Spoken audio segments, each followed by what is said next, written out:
When it comes to things I wish I knew before I started lifting, the list could literally be endless. However, Jeff's already done a list of 100, Tom's done 10, so rather than just regurgitate their points in my own words, I thought I'd do a more concise list of 5. However, there is a caveat to this. This is not only the 5 most important things I wish I knew before I started lifting, they also cross over into 5 lessons to giving you a happier and better life. Number 1, and in no particular order, ego lifting. When we start at the gym, for some reason we literally want to lift as heavy as we can, as quick as we can, but it's really not necessary and very counterproductive. When you're new to training, literally anything will give your body stimulus. I remember before I even lifted weights, I did this 100 push-ups a day for like a week challenge and my chest literally blew up in size. And this was because my chest had never really been properly trained before. So your muscles don't actually know the weight you're lifting, only the stimulus and fatigue they're being put under. Therefore, it's much more effective to start lifting lighter weights to help you perfect your form and technique and also prevent you from getting injured. However, it's very much easier said than done, and even still time to time I can whack a little bit too much weight on the bar. Hey, wait! Yeah!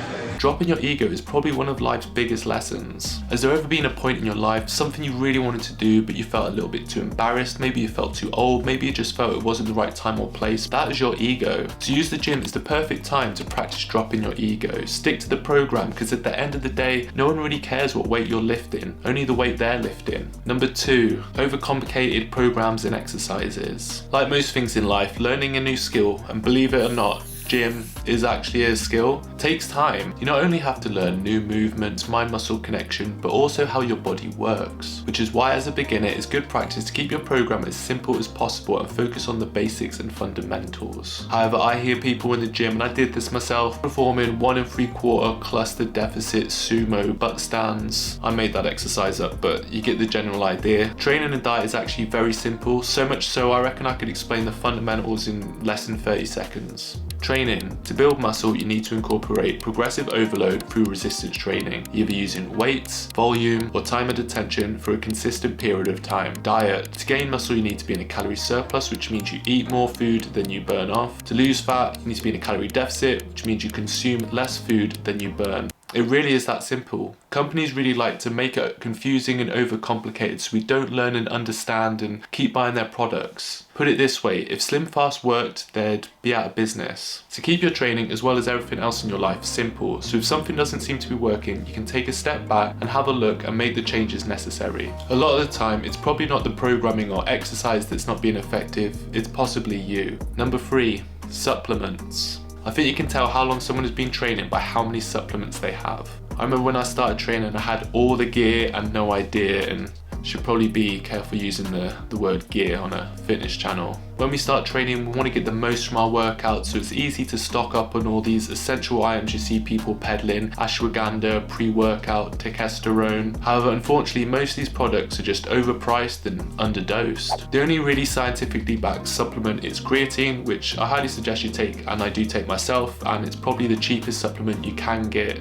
as it works. You don't need protein powder, however it can be a convenient way to bump up the protein in your diet. Pre-workout is expensive and usually just caffeine with a buttload of chemicals. You're far better off probably just having a coffee before you work out. When it comes to feeling and performing good, there are 4 factors to think about. That is nutrition, sleep, activity, and stress. Focusing your effort on improving the big 4 will get you far better results than any magical potion that they can sell us. Try smiling for 10 seconds. This has been scientifically proven to help you feel better.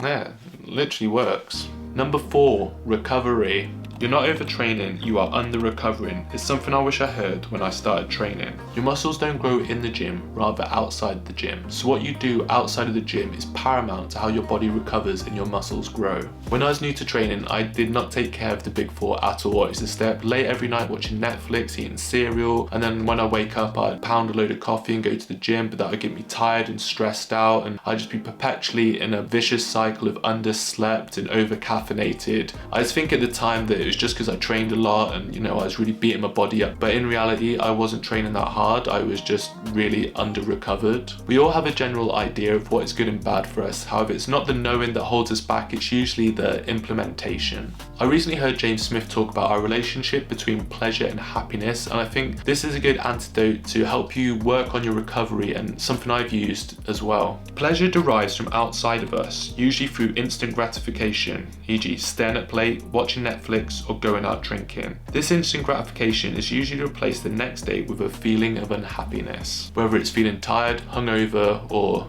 a bit of regret. On the opposite side, we have happiness. Happiness is a feeling from within us. You can't buy happiness, though I'm sure if you could, we'd have some people peddling it.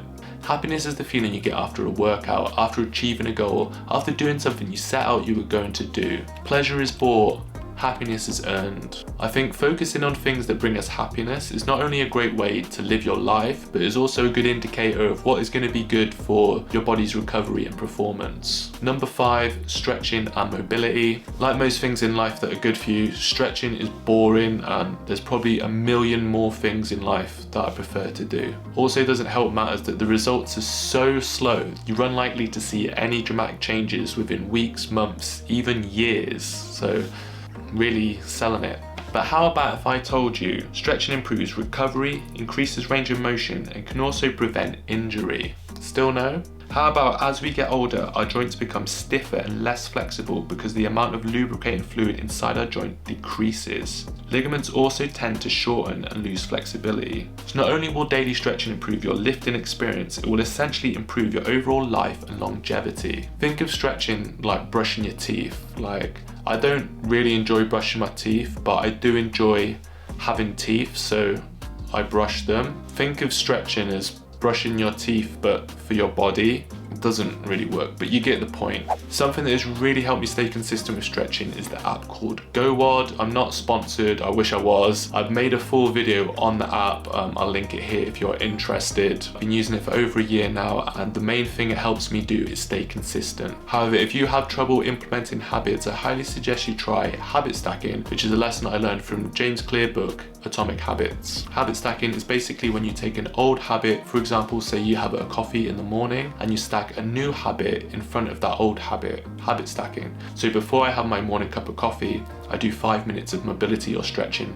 This helps you stay consistent, as having the coffee is already a habit. It also makes the coffee almost a reward, something you have after you do your new habit. Win-win. Right, that's it for my top 5 lifting things I wish I knew / life lessons that have changed my life. Drop in the comments below if you have any lifting or life lessons in the comments below. I'd love to hear them. And also if you'd like to see a part 2, because I do have quite a few more to share. See you then.